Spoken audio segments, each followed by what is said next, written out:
انتوا عارفين ان في برنامج او تطبيق تقدري تستنطي منه على جوزك وتعرفي بيكلم مين على الواتساب؟ اه والله. او اي حد معاكي في البيت بقى، امك، اختك، اي حد عايز تستنطي عليه، وبالذات جوزك، وبالذات بقى الستات. اكيد انتوا عايزين تعرفوا البرنامج ده صح، وبالذات الستات. اسمعوا معايا الفيديو للاخر. في واحده طلعت كده من فتره، اللي هي صورتها محطوطة دي، وطلعت بتقول ان في برنامج تقدري تستنطي منه على جوزك وتعرفي بيكلم مين وتتجسسي منه على جوزك. طبعا الست كلها ايه، ترى ايه ده؟ طب احنا عايزين نعرف البرنامج. وكله شجعها ان يعرفوا البرنامج، عشان كل واحدة عايزة طبعا تتصنت على جوزها او تتجسس عليه وتعرف بيكلم مين. عايزة اقول لها انت خدتي ذنوب كتيرة جدا، ما تعرفيش ان دوت ان ده تجسس. والرسول عليه الصلاة والسلام نهى عن التجسس، قال ايه؟ ولا تجسسوا. فازاي احنا نتجسس حتى لو جوزك بيكلم حد؟ طب ما هو لو ربنا رايد يكشف لك جوزك بيكلم مين او بيعمل ايه، هيكشف لك من غير ما انت تتصنطي عليه ومن غير ما تعملي اي حاجه. وبعدين ده خراب بيوت. يعني ممكن الراجل يكون مثلا فتره وقع في غلط او بيكلم حد وهيرجع بعد كده، لا البرنامج ده بقى لو احنا دخلنا عليه وعرفنا هتحصل مصايب وهنخرب البيوت. ده واحده بتشوف البرنامج دوت او شافته او سمعت عنه او كده، ما تعمليش كده.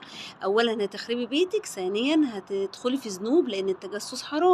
وربنا سبحانه وتعالى لو رايد يكشف لنا حاجه، ربنا جعل فيه ستر، في ستر في كل حاجه. مش لازم نكشف كل الستر اللي ربنا ستره للناس. وكل البرامج والذكاء الاصطناعي يخرب بيوت، بيخرب بيوت كتيره. فمش لازم كل حاجه طالعه نمشي وراها، مش لازم كل برنامج طالع فيه ممكن نفضح فيه حد او نصنط على حد او نتجسس على حد نمشي وراه. طبعا بقى اللي دخلت وايه عرفت البرنامج، هتديه لبنت خالتها، وبنت خالتها تديه لبنت عمتها، وبنت عمتها تديه لاختها، وتديه لده ودي تديه لده. وكل الستات هيقولوا ايه؟ طب ابعتلنا ابعتلنا. الستات عندهم فضول وحش جدا. فهنفضل احنا كلنا ناخد ذنوب من بعضينا، كل واحده تدي للتانيه، كل واحده تدي للتانيه، ودي تشيل ذنوب ودي تشيل ذنوب، واحنا مش قد الذنوب يا جميله منك ليها.